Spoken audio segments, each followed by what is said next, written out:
never slow up, no I don't take shit. I got no love for the fakeness. If you wanna play tough and wanna hate this, I'll always show up. I don't ever slow up, no I don't take shit. I got no love for the fakeness. If you wanna play tough and wanna hate this, I'll always show up and make a statement. I don't ever slow up. Assalamualaikum warahmatullahi wabarakatuh. Masih bersama saya Sukma Laili. Untuk pembahasan kali ini akan membahas soal UKK akuntansi tahun 2024, yaitu akuntansi manual menyusun laporan keuangan perusahaan dagang paket 1. Dan untuk kali ini akan membahas buku besar pembantu account receivable atau subsidiary ledger account receivable. Setelah pelajaran, baiknya kita berdoa dahulu menurut agama dan kepercayaan masing-masing.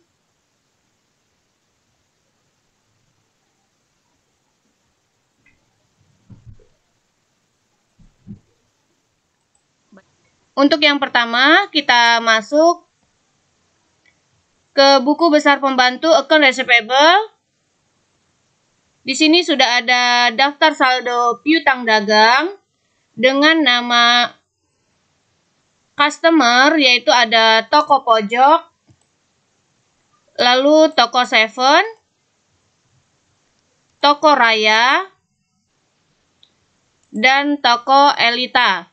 Dari masing-masing customer ini ada balance atau saldo awalnya. Jadi kita masukkan terlebih dahulu saldo awal untuk subsidiary ledger account receivable yang saldonya dicatat atau ditulis di balance, di kolom balance sebelah debit.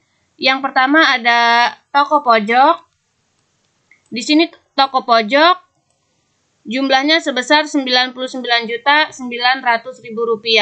Maka kita pindahkan ke sebelah debit Rp99.900.000. Lalu yang kedua ada toko Seven. Kita lihat toko Seven yaitu Rp88.800.000. Maka kita masukkan ke dalam toko Seven Rp88.800.000 sebelah debit. Lalu berikutnya ada toko Raya. Toko Raya sebesar Rp77.700.000. Maka kita masukkan ke dalam toko Raya di sebelah debit Rp77.700.000. Lalu yang terakhir ada toko Elita. Toko Elita yaitu sebesar Rp99.900.000. Maka kita isikan balance di toko Elita.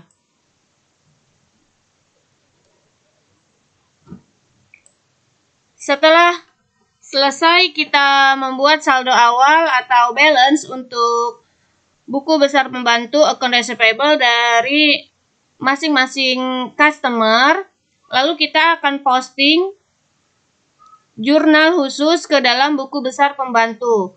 Kaitannya untuk account receivable ini, yaitu yang kita posting diambil datanya di sales journal, general journal, dan cash receipt journal.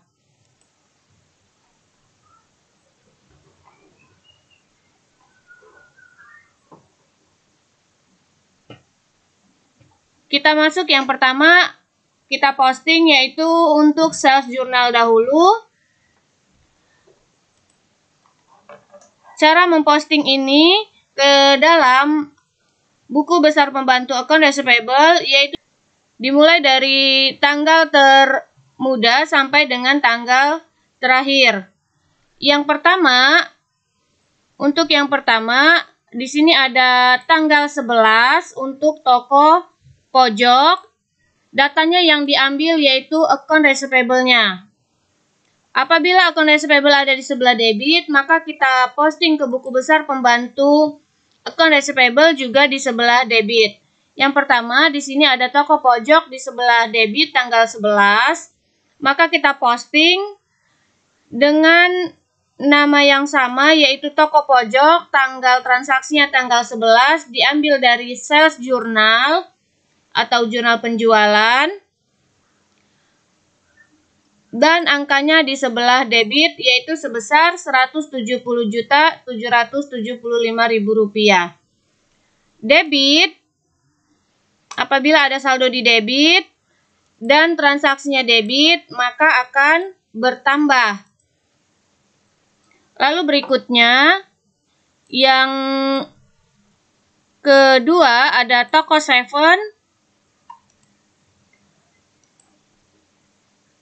Di sini toko 7 sebesar Rp304.725.000. Maka kita posting ke toko 7 diambil dari sales journal di sebelah debit dengan angka yang sama. Debit ada saldo di debit dan transaksi di debit, maka balance menjadi bertambah. Berikutnya di tanggal 15 yaitu ada toko raya sebesar Rp134.200.000. Maka kita posting ke toko raya, tanggal transaksi kita isi tanggal 15, diambil dari sales journal, dan di debit yaitu Rp134.200.000. Debit dengan debit maka bertambah. Terakhir dari sales journal yaitu ada toko Elita. Toko Elita sebesar Rp201.800.000. Maka kita ke toko Elita, transaksinya tanggal 17, diambil dari sales journal, di debit sebesar Rp201.800.000. Transaksi debit dan saldo di debit maka bertambah. Setelah selesai di sales journal, berikutnya kita masuk ke general journal apabila ada retur. Kita lihat di sini di general journal atau jurnal umum ada retur di tanggal 18. Jadi kita lihat di tanggal 18 ada retur yaitu untuk toko Elita. Yang diambil angkanya account receivable-nya ada di sebelah kredit Rp26.640.000. Jadi yang diambil angkanya yaitu account receivable-nya. Karena kita posting ke dalam buku besar pembantu account receivable. Maka kita posting ke toko Elita, tanggal 18 kita isi, diambil dari general journal, account receivable ada di sebelah kredit, maka kita posting di sebelah kredit, yaitu Rp26.640.000. Saldo awalnya ada di sebelah debit, lalu ada transaksi di sebelah kredit karena ada retur, maka saldo menjadi berkurang.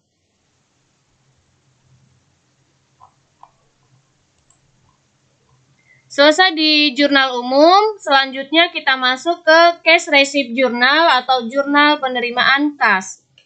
Dan ini merupakan jurnal penerimaan kas atau cash receipt journal. Kita ambil data dari cash receipt journal yang angkanya diambil dari account receivable-nya. Di sini account receivable ada di sebelah kredit, maka kita posting ke buku besar pembantu account receivable di sebelah kredit. Untuk yang pertama, kita lihat di sini ada tanggal 15. Ada tanggal 15 untuk toko pojok, account receivable ada di sebelah kredit sebesar Rp190 juta. Maka kita ke toko pojok, transaksi tanggal 15 kita isi, diambil dari cash receipt journal, dan di cash receipt journal ada di sebelah kredit, maka kita posting di sebelah kredit. Saldo awalnya ada di sebelah debit, lalu ada transaksi di sebelah kredit, maka saldo menjadi berkurang. Berikutnya kita masuk ke tanggal 17, ada toko 7. Toko 7 sebesar 350 juta rupiah.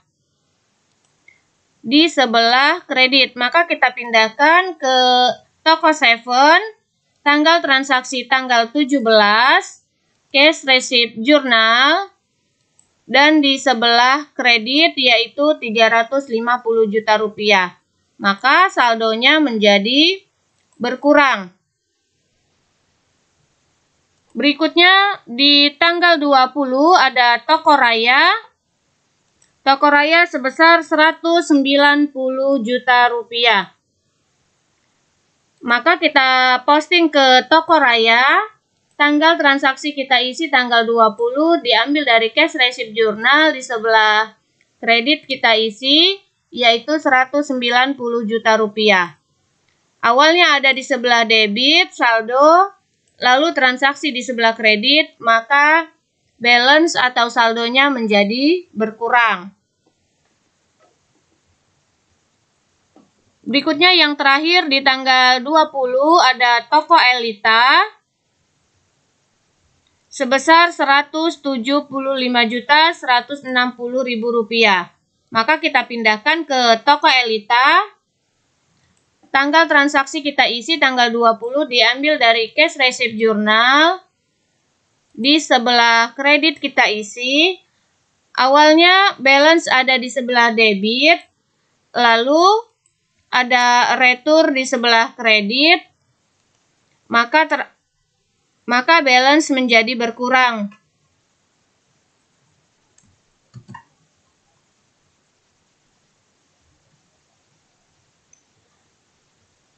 Itulah tadi cara membuat buku besar pembantu account receivable atau subsidiary ledger account receivable. Kita lihat lagi pekerjaan kita untuk subsidiary ledger account receivable.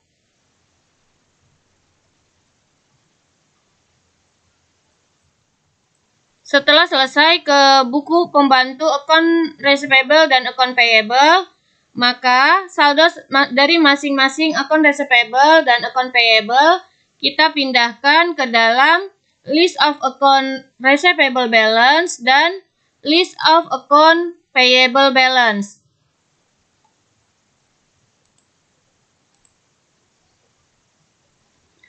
Untuk yang pertama, kita masuk ke list of account receivable balance. Di sini sudah ada nama customer masing-masing.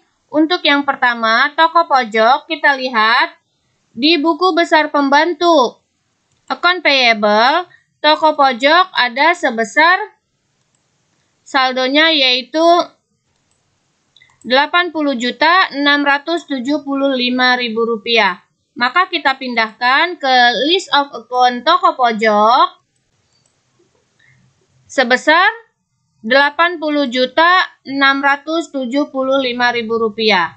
Lalu berikutnya kita ke toko 7, kita lihat toko 7. Toko 7 di sini ada saldo sebesar 43.525.000 rupiah. Maka kita pindahkan ke list of account receivable balance untuk toko 7 43.525.000 rupiah. Yang ketiga ada toko raya, maka kita pindahkan.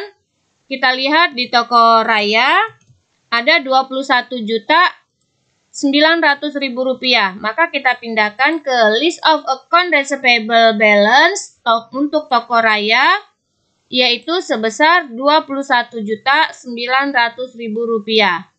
Dan yang terakhir ada toko Elita. Maka kita lihat di toko Elita ada saldonya sebesar 99.900.000 rupiah.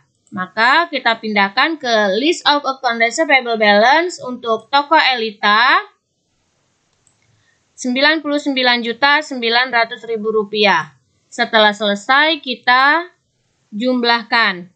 Itulah tadi cara membuat list of account receivable balance Itulah tadi pembahasan kita untuk subsidiary ledger account receivable dan list of account receivable balance untuk soal UKK akuntansi tahun 2024 paket 1.